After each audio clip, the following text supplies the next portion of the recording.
Look closely. He shoved the teacher, the veteran, right in front of the children. Pause and witness this.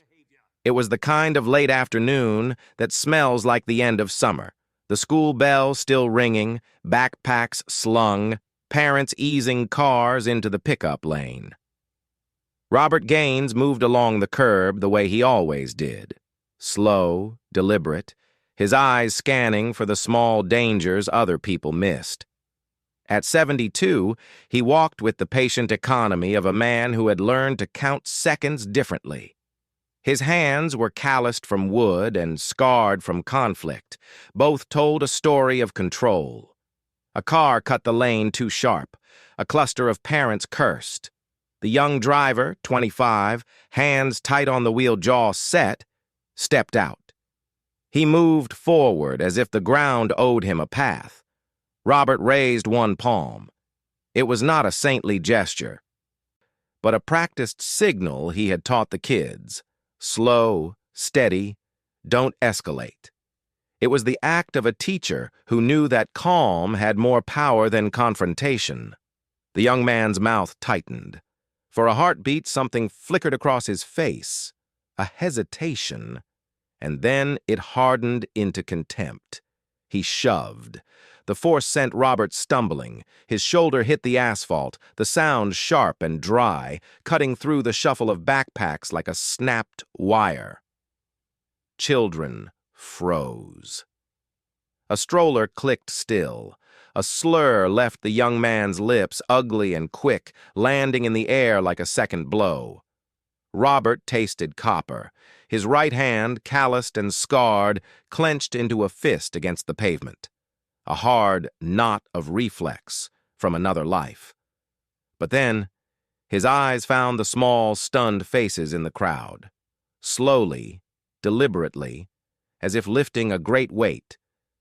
That fist uncurled, fingers straightening. He pushed himself up with care. When he spoke, his voice was rough and steady, a practiced discipline. "You okay?" The question wasn't forgiveness. It was a lesson, delivered on sight. It was a choice, visible and difficult. The young man laughed, a short, brittle sound. But the laugh didn't reach his eyes. His gaze flickered to the curb, then back, an almost unconscious glance searching for something that wasn't there. His thumb swiped at the dark screen of his phone, a useless flick seeking distraction. He was cruel. He was careless. And something in his posture suggested he was playing a role he wasn't comfortable with himself. Near the edge of the crowd, a father paused, his knees bent to balance a toddler on his hip. He took half a step forward, his body tensing to intervene, but froze when the child's small hand gripped his shirt. He stood there, caught between two instincts, and then he did something that spoke of our age. His fingers fumbled, then the phone came up, his thumb wavering as he tapped the record button. It was not indifference. It was the last resort of a man stripped of other options. His hand shook. That trembling phone would later become evidence. In the moment, it was a human compromise, messy and understandable. Robert pushed his good arm against the curb and stood tall, not for show, but because steadiness is a job you do. He breathed, watching the young man's retreat. His restraint, chosen and difficult, would prove to be a more radical act than any righteous fury. Somewhere behind the frozen silence, a single phone buzzed, quiet at first, then insistent, carrying the moment outward. As the clip began to ripple across phones, the question that rose under the hubbub was simple and exact. Who will stand for those who stand for others? The moment lived now in many places at once. A parent tapped send, then another. Within minutes, the clip had moved from pocket to pocket, tumbling through the town like a small, relentless rumor. On screen, the shove took less than 5 seconds. The raised palm, the shove, Robert's shoulder meeting asphalt, the slur that landed like stone. In the margins, the playback counter climbed, a few hundred, then several thousand, then a number that made local feeds hum. The school's name appeared fast, Riverside High, a place parents trusted. One pane of a split screen showed the original curb, another scrolled message threads. "Is that Mr. Gaines? My kid was there. Call the school." Notification tones kept coming. Ping, ping, ping! A tiny percussion of collective alarm. The principal's office moved quickly enough to matter. By mid-afternoon, Riverside High posted a short statement. "Robert Gaines has been a vocational teacher and after-school mentor at Riverside High for over 25 years. We are aware of an incident outside school grounds after dismissal and are cooperating with local authorities." The wording was tight and careful. The confirmation shifted the conversation from rumor to record. Suddenly, the clip was not just sensational content. It was a documented act that had occurred where children were expected to be safe. Medical verification followed. An urgent care note, brief, clinical, listed a shoulder contusion and concussion precautions. The doctor's small block of typed official language read in the feeds like proof. The man had been hurt. Together, school confirmation and medical record compressed any space for plausible deniability. It was evidence, not opinion. Replies poured in, but not in perfect chorus. Most messages were fierce, protective. Parents offering to go to court, veterans calling for accountability. A local veterans group posted, "We will stand with those who served," and soon a dozen members said they would attend any hearing. A thread filled with photographs. Mr. Gaines teaching a student to plane wood, kids holding up a crooked birdhouse he'd helped fix. The town's memory of him began to unfurl, not as a headline, but as a pattern. Care, time, steadiness. Between the support, small dissonances appeared. A user with a nondescript handle wrote, "We only saw 30 seconds. What happened before?" Another asked, "Why did nobody step in instead of filming?" They were minority voices, a soft chorus of skepticism. But their presence changed the texture of outrage. It no longer read as unanimous, which made the outrage feel more real, messier, and therefore harder to dismiss. Complication arrived in quieter forms. An early online piece, naming the young man, posted by a small local blog, went briefly live and then vanished for an hour. Readers who had copied screenshots watched them disappear. A comment that explicitly identified the driver and suggested family connections to local government was taken down within minutes. The deletions were small and easily rationalized, but the pattern seeded suspicion. There were hands moving things around the edges. Notably, a former student posted the first extended account that did more than condemn. He offered context. A shaky cell phone video, a man speaking from his backyard, cut through the noise. "Mr. Gaines built the wood shop when the school had no money," he said, voice catching. "He taught me how to hold a chisel without breaking it and how to keep my temper when people push you."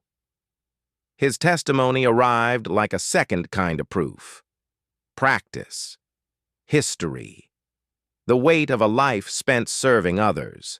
The media, sensing a clear narrative, amplified what the threads had already arranged. A local TV reporter ran the school's statement and the urgent care confirmation, and their headline made the stakes blunt. "Veteran assaulted at school pickup. Community demands answers." The clip ceased to be merely social content. It became a public document, a charge. The prosecutor's office moved quietly, but with speed. An intake clerk compiled the school statement, the medical record, social posts, and the ex-student's testimony. A formal file was opened. That procedural action, an administrative form and a case number, felt small on paper and enormous in social life. A court date would follow, threads filled with promises. I'll be at that hearing. We'll show up for Mr. Gaines. The clip kept looping, relentless. The shove, the silence, the small movements of bodies around it. It was now evidence, accusation, and a summons. People who had not known Robert found themselves aligned with a history they hadn't known. Memories of a man who tinkered in a shop and spoke quietly about responsibility. And in the corners of the thread, between grief and fury, the town began to ask the question that would drive the coming weeks. When someone who protects others is attacked where children gather, what does a community do? Tonight, the answer was visible in numbers and messages. Everyone was watching, and many were preparing to act. They filled the gallery as if they were arriving for a town meeting they had never voted on. Riverside High students pressed into a block at the back, faces pale beneath baseball caps. Parents angled forward in their seats. A line of veterans sat like a low bench of weathered oak, silent, present. Reporters arranged cameras and microphones, the little red tally lights like beetles waiting to blink. Robert Gaines came in early and sat near the front. He walked with a cautious economy, cane in hand, like a man who had practiced restraint into a rhythm. He folded his hands and watched the room politely, the way a teacher watches a classroom. Students noticed and straightened. Their eyes on him said more than words. Marcus Hall entered differently. He strode in with a practiced ease, an armor of clothes and nonchalance. He smiled like someone at a party where he expected to be applauded, and he scanned the room with a look that said, "The world should make way." He sat with his friends, elbows out, told a comic aside, and then, loud enough for a few rows, he did something small and deliberate. He mimicked the palm-up signal from the curb, a quick mocking gesture, and his friends laughed. The motion landed in the room like a small boomerang. A student caught it and flinched. Robert's jaw didn't move. His eyes simply tracked Marcus. The courtroom felt two ways at once, the weight of a town and the flash of a performance. "All rise," the bailiff said. They rose. The judge, composed and economical, took the bench like someone who had learned to let silence become a tool. He nodded at the clerk. "Call the case." "State v. Marcus Hall," the clerk intoned. "Charge: assault with aggravating circumstances." Marcus folded his hands as if the words were small. His defense counsel stood, smooth and practiced.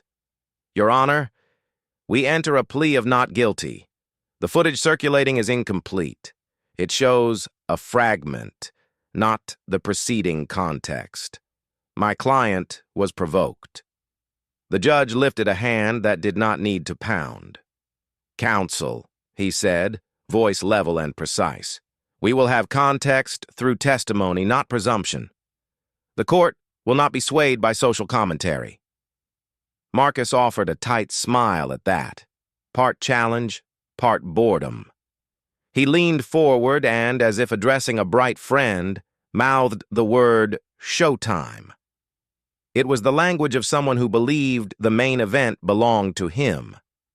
The prosecutor rose and set a modest stack of documents on the table. The school notification, the urgent care report, printed copies of the social posts. He did not speak loudly. His calm made the folder itself look important. The judge folded his hands, then looked directly at Marcus.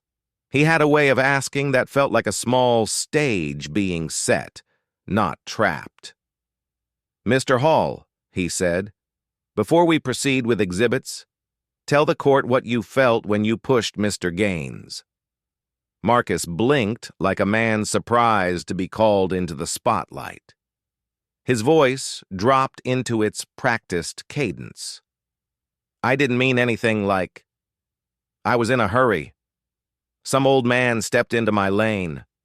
The clip blows it up. People make a circus of 30 seconds. The sound in the room tightened. A woman near the back sucked in air. A veteran's hand went to his mouth. The judge's face changed, not in ire, but in a slow, disappointed gravity that looked larger than his body. He sat for a heartbeat, letting Marcus's words hang. "Some old man," the judge repeated, soft enough for the gallery but sharp enough to set teeth on edge. "Is that how you describe a man who has served his country, taught in our schools, and mentors children after class?" Marcus opened his mouth as if to push back, but his lawyer leaned in, mouthing a correction.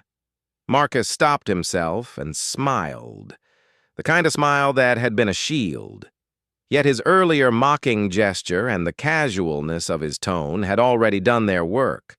The room had seen the performance, and the judge had seen the place where it cracked.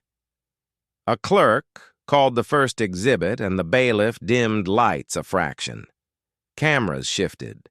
The gallery leaned forward as if gravity had thickened. Marcus's eyes flicked to the judge, then to the screen, then to his friends. The smirk did not quite leave his mouth.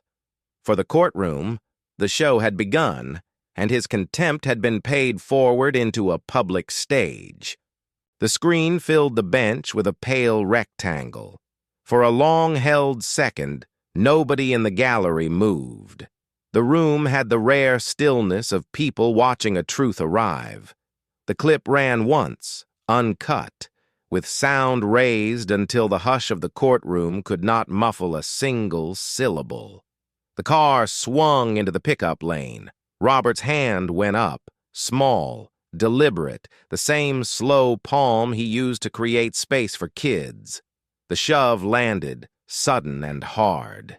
Then, unmistakable in the tight silence, Marcus's voice. The N-word.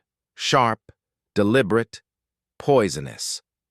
The word dropped and the room sucked breath in small, audible bites. When the playback stopped, the prosecutor slid a folder across the table. "Your Honor," he said, "Exhibit A on the record. We also offer Exhibit B, the official statement from Riverside High confirming Mr. Gaines's 25 years of service, and Exhibit C, the medical report from St. Mary's Emergency Department." He lifted the medical file and said each item with clinical weight. "The report documents a fractured clavicle, a confirmed concussion with neurological observation ordered, and a laceration above the left brow requiring stitches. 4 in total." The prosecutor let the last fact hang, then continued without flourish. "This is not a minor tumble. This is physical injury, verified by professionals." The clerk stamped. Paper carried a kind of finality that made murmurs shift into a different register. The room felt smaller now, the image on the screen less like a snippet and more like a sequence of consequences. The defense rose on cue, voice slick with routine. "Your Honor, the clip is a fragment. It does not show provocation that may have preceded the recording. We ask the court to consider context before judgment."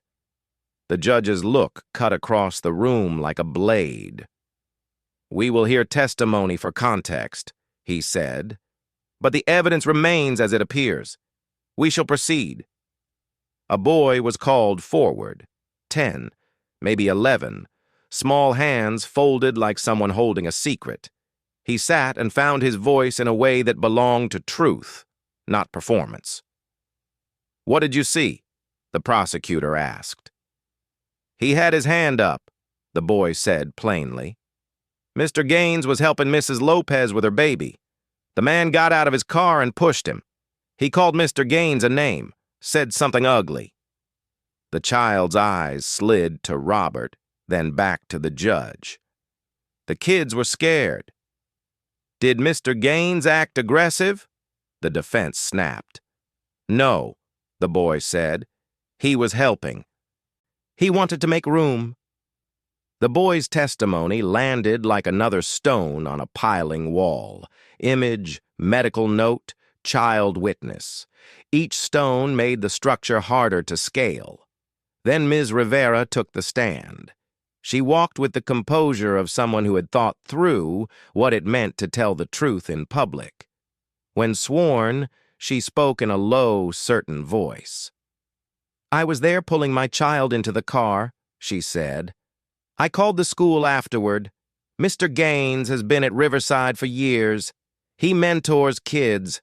I know him from town committee work years ago."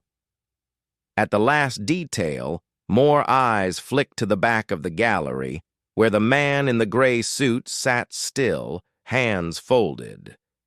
The mention did not create conspiracy. It added a human line. History threaded through a small town. The judge noted Ms. Rivera's statement and let it settle into the record. The prosecutor assembled the pattern succinctly. Exhibit A, the shove and the racial epithet. Exhibit C, broken clavicle, concussion, laceration requiring sutures. Witness corroboration. A student and a parent confirm Mr. Gaines acted to protect children. Context will be considered, but context does not erase harm. Marcus's earlier swagger thinned under the closed, compact listing of facts. He shifted uneasily. The casual performance that arrived with him at the courthouse looked brittle now. His lawyer leaned forward, then mouthed something meant to steer. The judge folded his hands and addressed Marcus in a voice that kept its evenness but carried a judicial weight. "Mr. Hall, you told this court you were in a hurry and that the clip magnified things. After seeing the footage and hearing these witnesses, how do you explain the word you used and the injuries Mr. Gaines sustained?" Marcus inhaled. His jaw worked. For a second, the room watched a man measure defenses and find them thin. He began, then faltered. The weight of the records and the simple trust of a child's testimony had already done that slow work of pressure. The judge watched him without needing to close the trap. The evidence had already closed a space. The judge's gaze then slid across the gallery and paused. The small motion that asked the clerk for a notation. "Call the town manager," he said. The name landed like a bell. The gallery shifted as if a single collective thought had been drawn taut. The court had built its wall of proof brick by brick. Now it asked to see who would step forward when the choice was between kin and principle. The man in the gray suit rose slowly and without flourish. The motion itself, measured, ordinary, took the room by surprise. Conversations thinned to whispers. A microphone hummed. Marcus's smirk faded in a single blink. His lawyer's hand found his shoulder and squeezed. A short, reflexive attempt to reclaim the moment. The town manager walked the center aisle with the economy of someone used to decision. He stopped at the rail, placed his hands lightly on the polished wood, and faced the bench. He did not look at his son. "Your Honor," he said, voice steady. The judge inclined his head. "You may address the court." The man's first words were plain facts. "I am Thomas Hale, town manager. I have served this community for 28 years. He paused only to let that settle. There was no appeal in his tone, only acknowledgement. "I saw the video," he continued. "I saw the shove. I heard the word." His eyes moved once toward Robert Gaines, who met the look without flinching. "Before today, I went to Mr. Gaines's house. I did what many fathers do. I tried to protect my son. I offered an apology on Marcus's behalf." A small sound, half breath, half sob, passed through the gallery. Marcus's face contorted with a heat that was not solely embarrassment. His lawyer, for the first time, looked visibly off balance. He leaned in and spoke fast, an urgent whisper of strategy. "We need mitigation, character witnesses, school program." But the public script had shifted. Thomas Hale did not make excuses. He put his hands flat on the rail and spoke in an even, audible voice that filled the room without needing to rise. That apology was turned down, he said. Mr. Gaines did not ask me to hide my son. He asked this town to make him accountable. He asked for justice, not revenge. He took a breath, then said what many in the room had expected him to avoid. I will not use my office to protect Marcus. I will not interfere with this court. I will accept the consequences my son must face. The sentence was precise, not a threat, not theatrical, an admission and a pledge at once. He stepped closer to the microphone. And I will ask this court to do what is necessary to repair the harm and to make sure Marcus cannot do this again. His voice tightened. I ask the court for a sentence that includes meaningful incarceration proportional to the injury, mandated counseling focused on bias and impulse control, and supervised community service specifically in Mr. Gaines's vocational program. Daily. Hands-on mentorship under Mr. Gaines's supervision. Heads shifted. The defense attorney's jaw worked. He opened his mouth, closed it, then rose slowly. Your Honor, he began, voice strained. He tried the familiar path. Plead for leniency, propose counseling in lieu of harsher measures, promise voluntary programs. His words, practiced and smooth in other rooms, sounded thin here. The town manager cut in, not angrily but with iron clarity. My son should not be spared because I serve this town. He must learn responsibility in a way that is public and practical. I would prefer he walk a path of repair rather than a prison cell alone. But I will not ask you to hide him from the consequences either. Both are necessary. Punishment that acknowledges harm, and structured repair that rebuilds trust. Robert rose when the judge invited him. He moved with the same exact care he brings to the workbench, slow, deliberate, hands steady. He stood before the microphone like a man who knew how to make lessons concrete. Judge, Robert said, voice worn but clear, I teach them to respect tools because tools don't know mercy. When you misuse a chisel, the wood gives you a scar. When you misuse a person, the harm is deeper. He looked at Marcus directly, not to shame, but to instruct. I don't want vengeance. I want him to learn how to be useful. Fixing things teaches patience and responsibility. If Marcus will do the work, I will teach him the trade. But he must also be held accountable for the damage he caused. Bones to mend, concussion to treat, a scar to stitch. Consequence is part of learning. His voice did not preach.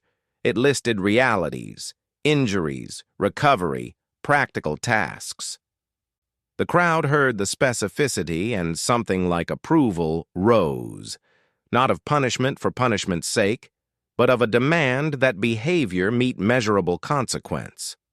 A veteran in the front row stood and gave a slow, respectful clap that sounded less like applause and more like assent. A woman dabbed at her eyes. Marcus slid back in his seat, the air around him suddenly colder. The judge folded his hands and regarded the room. Mr. Hale, he said, your candor is on the record. Mr. Gaines, your willingness to engage in a reparative role is noted. This court will weigh these statements carefully alongside the evidence and testimony. We will consider both punitive and restorative measures appropriate to the injuries and the conduct.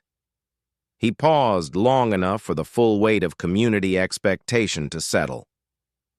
Court will recess for deliberation on sentencing considerations. When we resume, counsel will present arguments on the precise terms. The town manager returned to his seat. He did not look at Marcus as he passed. Marcus's face had the thin color of someone who suddenly understood the loneliness of his posture. As the gavel tapped and the room released its held breath, the sense in the air was not simply legal, it was civic. A town choosing, in public, to demand that principle outweigh preference, that accountability be more than private shame. The moment had been made public by a father who chose law over family cover, an act that would shape what justice meant in the weeks to come. If you believe accountability matters, keep watching. This case will test whether punishment paired with repair can change a life. The judge tapped his pen and folded his hands, the small motion that meant, now. "Mr. Hall," he said, voice even and lean, "the cheap display of power in front of your friends is a poor exchange for the dignity of another man. You told this court you were in a hurry. We have seen the footage and heard witnesses. Tell this court plainly, what were you feeling in the seconds before you shoved Mr. Gaines?" Marcus's mouth worked. For the first time, the theater of him faltered. The practiced armor scraped. He glanced at his attorney, then at the rows of faces, students, veterans, the quiet man who had stood earlier, and something like panic flared under his swagger. He started. The word stuck. He swallowed. "I didn't think about him. I was thinking about what my guys would say if I looked weak. There's this pressure. If you don't shove back, you're the joke. It's stupid. I know that. But in the moment, it felt like I had to show I wasn't soft." The courtroom listened to the smallness of the confession. It was not noble, not dramatic, merely honest. The judge let the silence take it in. "You chose to display dominance in front of children," the judge said. "Not only did you harm a man, you modeled a kind of power to be mimicked. That matters." Marcus's shoulders dropped almost imperceptibly. The edges of his face softened like someone waking from a performance. He tried to find words that would rearrange consequence into excuse. "I'm sorry," he said finally. Low, thin. "I didn't mean for him to get hurt like that." The judge nodded. "There will be time for mitigation. But first, the court must weigh motive and the social harm." He turned his attention to the man who had risen earlier, the town manager, with a signal. Would he like to expand on what he had said? Thomas Hale stood again, but this time, his words were compressed and precise. "I have served this town for 28 years, he said. "I've been a teacher, an administrator, and a manager. I know the difference between protecting my family and sheltering them from right consequence. I failed Marcus in ways that are private, and I take responsibility for that. I came here not to block justice, but to acknowledge it, and to ask that justice be used to teach, not to humiliate." Thomas Hale drew a measured breath. "Your Honor," he said, his tone careful but firm, "I am not here to direct the court, but to go on the record as a father. I ask for a sentence that is both firm and formative. My son must feel the weight of what he did. Accountability cannot be symbolic." He paused, his gaze flicking briefly toward Marcus.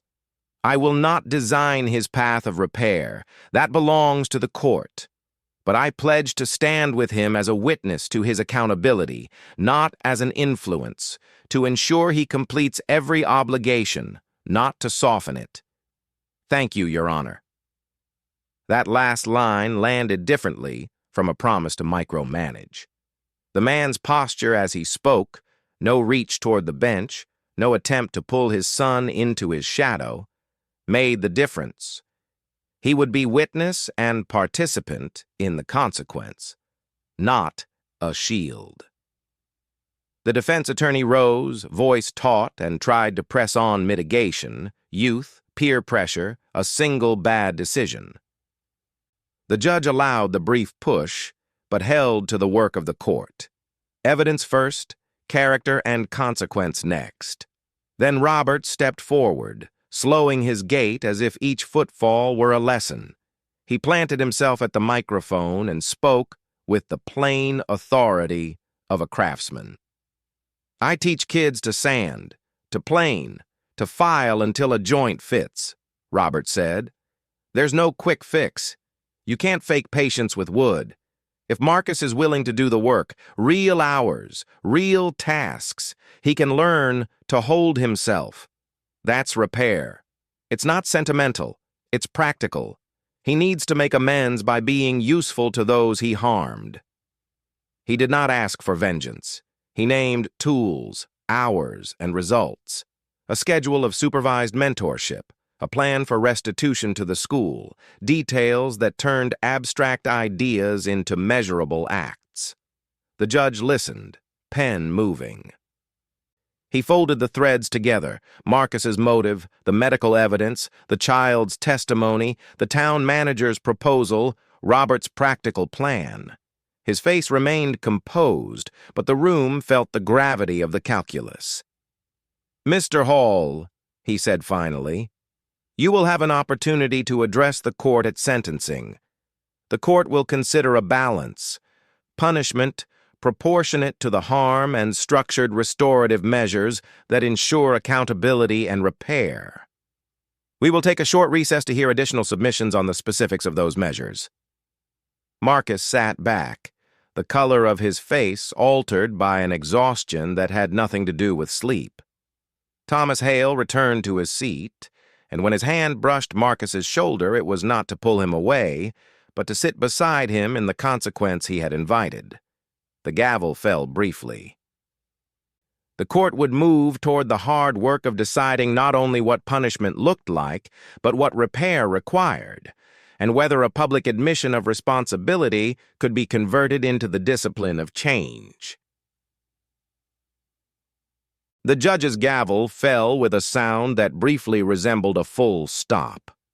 "On the charge of assault and on the related count regarding the use of a racial epithet," he said, voice flat and deliberate, "this court finds the defendant, Marcus Hall, guilty as charged." No speech followed, only the clerk's pen moving across the docket and the whispering shuffle of a gallery taking measure. Marcus exhaled in a small, bitter sound. Robert sat very still, hands folded tight on his cane. "Aggravating factors noted. The offense occurred in a public school pickup area in the presence of minors and resulted in physical injury," the judge read. There was no elaboration, only the facts, placed plainly into the record. Then the judge read the sentence, each item given the weight of formality rather than rhetoric. "You will be remanded to county correctional custody for 60 days, credit for any time served," he said. The number landed like an instrumented penalty, short, deliberate, consequential. "And upon release," the judge continued, "the defendant will complete 300 hours of supervised community service at Riverside High, specifically within the vocational program. He will be enrolled in a court-approved anger management and bias awareness program with mandatory attendance and verification, and he will make a public apology in court to Mr. Gaines and to the students and produce a video apology for public posting, the content to be reviewed by this court." Eyes moved. Some parents nodded, a few mouths tightened. The requirement for close, visible repair had been placed front and center. The clerk read administrative details, provider names, reporting dates, contact numbers. The judge then announced what made the sentence unusual in its proximity. A portion of the community service will be fulfilled as a supervised placement in the Riverside High vocational shop under the oversight of Mr. Gaines with reporting to the probation department. Deliverables will be set by the program and approved by the court. That clause forced the sentence into a new shape. Forced proximity, forced labor of repair, no sidestepping the site of harm. The gallery registered it as a deliberate move. The offender returned to the place he had transgressed and made to work with the people affected. The bailiff pronounced the logistics. Marcus's defense attorney rose, voice taut. Your Honor, we will note an appeal and contend for alternative timelines and phased compliance on the supervised placement, given Mr. Hall's age and prospects for rehabilitation. The judge dipped his head only slightly. The record will reflect the court considered alternative submissions. The sentence stands as read. Thomas Hale's face showed no triumph. He looked exhausted in a way that lives only reveal. The clerk then announced to the room, Note on record. Mr. Thomas Hale has indicated willingness to attend portions of the supervised placement as an accountability measure, limited to observation of compliance and not to interfere with program authority. That small sentence carried a twist. The father would be present, not as shield, but as a public witness to his son's compliance. Cameras panned and caught Hale's hands, flat on his knees, steady, not reaching to shield. When the bailiff came forward, Marcus moved as if pulled by an invisible rope. His lawyer leaned in with last instructions. Marcus's eyes found his father for a single quick look. The father's expression was a code of restraint. No softening, no protection, only the public presence he had promised. He brushed the side of Marcus's sleeve, not to stop him, but to mark the moment. As Marcus passed Robert on the way out, the old man said something low, not meant for the microphones, but received clear. You fix this with work, Robert said. That's how you make it right. Marcus's reply was a breathy, broken, yes, and the movement was small as a man trying to gather a shape for shame. Outside the courtroom, reporters murmured into recorders, veterans stood and clasped each other's shoulders, and students exchanged looks that contained a mix of relief and sober thought. The judge set dates for intake, reporting, and a follow-up hearing to review compliance. The clerk recorded deadlines and contact points with the mechanical calm of bureaucracy. As the doors opened and Marcus was escorted away, the scene held a chiaroscuro of public consequence. A brief custodial sentence, a mandated path back into the very community he'd harmed, and a required public acknowledgement of the damage. For some, the read-through read like repair rather than mere punishment. For others, it looked like a forced lesson whose outcome remained uncertain. In the corridor, the father and son had a few private seconds. No cameras, only the hollowed echo of footsteps and a low, urgent exchange. Thomas Hale's voice was clipped, not soft. You do every hour. No shortcuts. You own it. Marcus swallowed. I will, he murmured. The escorted procession left the room with stoic order. Volunteers and program coordinators took notes with the bored focus of administrators at work. Meanwhile, the more human motions unfolded. A student gathered the courage to approach Robert and offer a nervous handshake. A veteran stood and gave a slow, private nod of approval. The court's sentence did not promise transformation. It promised structure, proximity to the community, a schedule of work, measured counseling, and a public admission. The hope it left was cautious, built not on rhetoric, but on the tangible tasks Marcus would now be forced to complete in public, under observation. When the judge banged the gavel and called the court adjourned, people rose and moved. And in their movement, the weight of a town looking at itself was clear. This was punishment set to do more than punish. It was an attempt, legal and awkward, to force repair where harm had been done. The shop smelled like fresh-cut pine and machine oil. Light from high windows slanted across benches.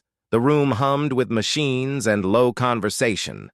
For Marcus, stepping into Riverside High's vocational room felt like entering a place that demanded a different currency: patience, skill, attention. Robert stood at the central bench, apron on, hands folded for a beat before he spoke. "Rules," he said, plain and quick.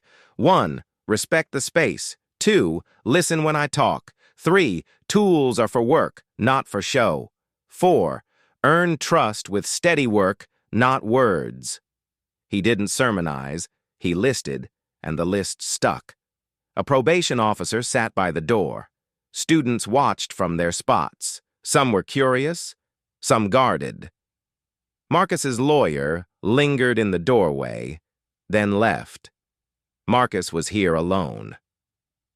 First task, plane a rough board to specific dimensions and cut 10 uniform pieces for a classroom project. It was a task that punished haste and rewarded steady motion. Marcus gripped the plane like someone used to performance. His first strokes were clumsy. The blade dug and splintered the edge. Sam, a lanky sophomore who'd once been shoved in a hallway, snorted. "Nice," he muttered under his breath. "Brace your work," Robert called, moving over. He showed Marcus how to position his hands, how to set weight. Marcus muttered, "I got it," and tried again. Sweat beaded at his temple. The camera on a probation phone recorded in the corner. Every small motion was on the record. After an hour, the change was subtle. The plane's path smoothed. The plane's surface brightened. Mia, a student near him, tipped a suggestion, "Angle it forward," and Marcus adjusted without the old sarcasm. The room noticed the shift in small increments, a softer jaw, steady eyes, fewer sharp words. Then a test. Marcus fed a board into a table saw. A knot caught, and the board kicked. Tools scattered. A student's hand brushed a chisel and flinched. For a breath, the shop tightened. Marcus shut the saw off immediately. His chest heaved. He bent to help pick up tools and check the student's hand. A bruise, nothing structural. His face went pale. The fear in it had nothing to do with bravado. Robert arrived at his side, voice low and exact. "You should have held it with both hands," he said. "Write the safety checklist for tomorrow. You'll present it. You'll take lead on the tool inventory this week." He named tasks, specific, measurable, less punishment than corrective work. Marcus's jaw tightened. The order demanded labor and humility. He nodded and began collecting tools. Sam, who had sneered earlier, stepped forward and handed Marcus a dropped chisel. "You good?" he asked, voice rough. Marcus met his eyes and nodded. The small gesture, no fanfare, changed the room's tenor. By mid-afternoon, Marcus's hands bore the smell of sawdust. He sanded with focus. The birdhouse panels he cut lined up. Robert offered brief corrections. Wrist down, measure twice, and Marcus absorbed them. The exchanges were short, practical, like a man learning a measure that won't lie. At day's end, Marcus recorded a short apology on his phone. Direct, uneven. He named the shove, acknowledged harm, and promised to do the work. The probation officer reviewed it before the school would consider posting. The clip hit local threads within hours. Responses split. Some parents praised ownership, others smelled PR. Sam's mother's comment summed a common line. Actions matter more than words. That night, Marcus sat with a rag in his pocket as if it were a talisman. The tools hadn't remade him, but they had given him a task that required attention beyond image. The day closed not with triumph, but with small, measurable beginnings. As Marcus packed up, Thomas Hale, who'd been present but quiet, watching from the doorway, stood. He crossed the floor with steps measured and, without flair, placed a hand on Marcus's shoulder for a single, steady beat. Not a touch to shield, not a gesture of absolution, just a compact, non-verbal signal. I am here as witness, and I expect you to do the work. Marcus looked up at his father for the first time that day. The look between them held no applause, only a fragile agreement. Then Hale stepped back to his place by the door. The probation officer logged the day's attendance and the students filed out, the air between them altered by tasks and tiny reconciliations. The final image lingered. Marcus sanding a small birdhouse beneath Robert's watchful eye, close up on the rhythm of his hands. It was not redemption. It was work. It was measurable. It might, if followed by more days like this, become something resembling change. The town's feeds split like a fault line. One current boiled with outrage, parents posting court orders, veterans quoting the medical report, pundits demanding tougher custody. Another urged nuance, bloggers asking if mandated apologies could ever be sincere. TV ran quick packages. The school felt louder for it. The argument spilled into playground talk and PTA threads. "Actions, not optics," read one comment. "We'll watch the work," read another. Inside the shop, the rhythm of work thinned the noise. Marcus arrived each morning and did the small, stubborn labor the court required, sweeping, sanding, measuring.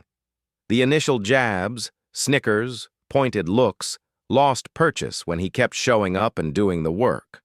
Probation logs and shop recordings captured mundane hours, sorting screws, sanding panels, fetching supplies. Those hours spoke a language social media had trouble scripting.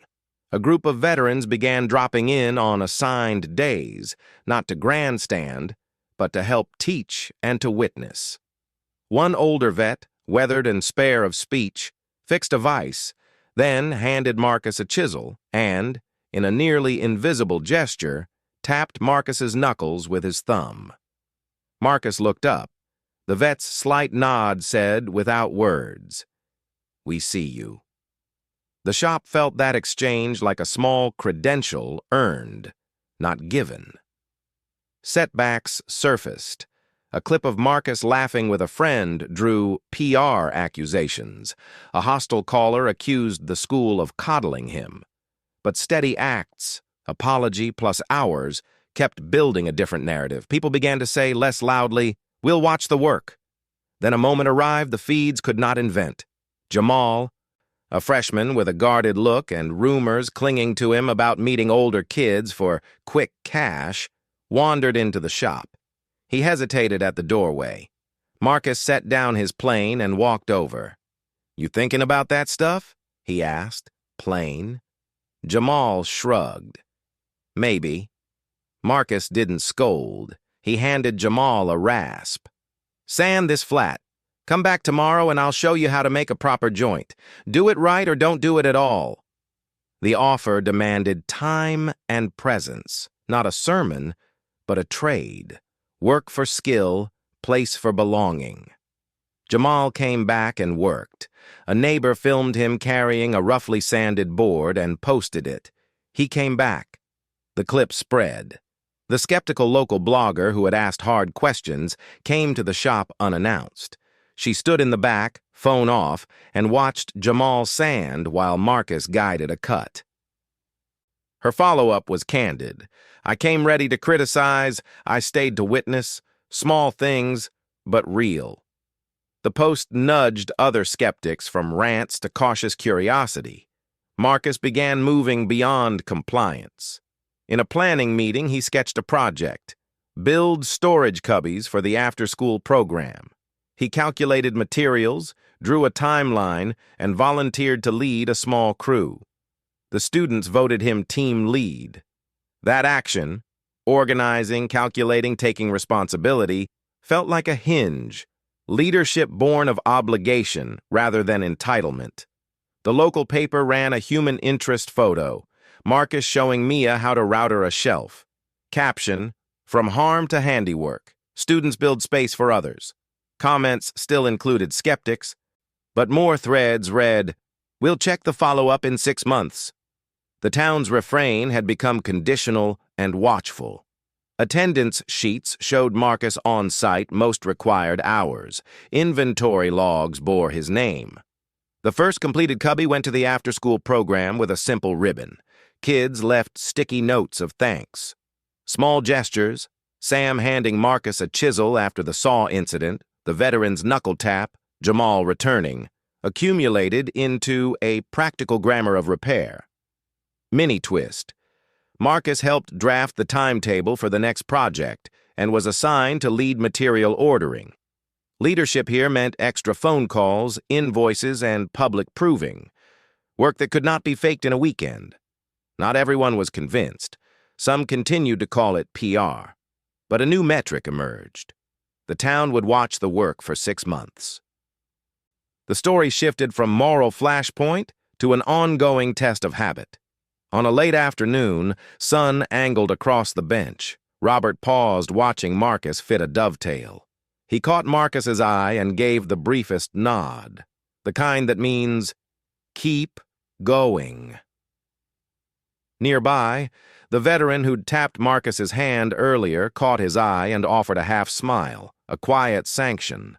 The shop, students, veterans, parents dropping in, felt the weight of a town saying, show up, do the work, and we will believe you day by day. The feed still crackled with debate, but the shop hummed with saws and sandpaper and the quieter sound of people repairing harm. One measured stroke at a time. 6 months later, the shop smelled the same, pine and oil, but its work had a different weight. A montage. Marcus unlocking the door at dawn. Apprentices lining their lunches on the bench. Marcus showing a freshman how to mark a dovetail. Robert pointing at a plan, while Marcus reads the tape measure aloud. Veterans checked joints and nodded. Parents took quiet photos. Cutaways, attendance sheets initialed by probation, a ledger of materials paid, a calendar with verified hours. The rhythm was practical. Time, repetition, deliverables.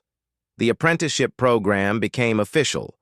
A modest brass plaque went up on the shop wall. The Robert Gaines Apprenticeship and Mentorship Program.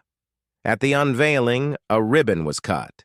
Someone from the veterans group put a steady hand on the plaque.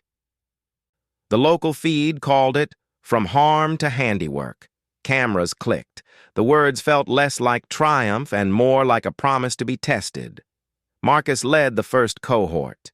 He taught tool checks, then demonstrated a clean tenon. His voice still caught sometimes when parents watched, but he had learned to answer plainly. Kids who had been wary now clustered when he explained a technique. They listened in a way that presumed competence. Jamal, who'd wandered into the shop months before, handed a finished birdhouse to a younger student and watched him beam. Small scenes multiplied into a pattern. The community response shifted too, unevenly and slowly. The hot outrage and petitions fell into quieter civic work. Editorials that balanced punishment and possibility, parents visiting to observe, small committees forming to support the school's vocational space.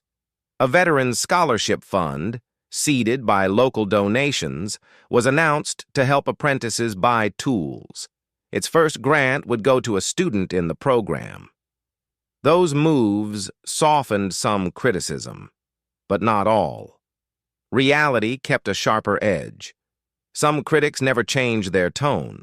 A few social threads still accused the town of optics. The probation logs and progress charts recorded absences and a late compliance notice. Marcus missed a required counseling session once and was penalized. A teacher confided that a sophomore had rejoined the wrong crowd for a week before returning. Repairs were not tidy. They were work with setbacks. Still, measurable signs accumulated. Attendance improved among apprentices. Teachers reported better focus in class for several participants. The cubby project Marcus had led, storage units for an after-school program, was completed and delivered. Kids used them. Sticky notes with "thank you" appeared on the first box. The local paper ran a photo of students at a showcase. Marcus teaching Mia to router a shelf. The caption read, "Students build space for others." The image did not erase the past, but it reframed a present possibility. At the program's public showcase, the judge attended and walked among the benches without formalities, observing the projects. He paused at a bench, looked at plans and finished work, and when asked to speak, he kept it short. "The record shows repair measured by work and responsibility," he said. "This court will continue to monitor compliance." Thomas Hale stood then, not to grandstand, but to name what he had learned. "I asked the court to be firm," he said. "I wanted consequence and a chance for repair. Watching these kids do the work, I see both cost and possibility." Robert, adjusting his tool belt, offered a practical line. "I teach patience with timber. If you learn to care about fit, you learn restraint elsewhere." His voice was low. The point landed in the room like a simple tool dropped in place. Marcus spoke last, small, unvarnished. "I messed up," he said. "I hurt someone who didn't deserve it. I'm doing the work to show I mean it." There was no grand transformation in his tone, only the steadying fact of attendance records, signed logs, and a schedule of tasks completed. The event included a modest twist, a scholarship fund bearing Robert's name, unexpected, practical, imperfect, became a promise that the work could be sustained beyond one court case. It was not a tidy ending, it was a seed. Even as small successes accumulated, the shop kept showing the difficulty of change. One apprentice relapsed into older habits for a time. Supervision tightened, and an extra counseling session was added. Attendance charts occasionally displayed gaps. The town learned to live with a less comfortable narrative. Repair is durable only when people continue the labor of oversight, mentoring, and consequence. The last moment at the showcase was quiet rather than cinematic. A worn green cap, one Robert often wore, hung on a peg. The plaque on the wall caught afternoon light. On the plaque's edge, someone had stuck a small note. "Keep going." It was not a slogan, but an instruction. As people dispersed, a soft murmur moved through the crowd, some proud, some skeptical, most cautious. The mantra that had threaded the case rose again, not as a lecture, but as a test. True love holds people to account. The work of repair is long, and it needs witnesses. If you believe in following the work, then follow ours. Subscribe to JusticeSoul to see more stories where accountability and compassion meet. Share this story to keep the conversation going. True love holds people to account.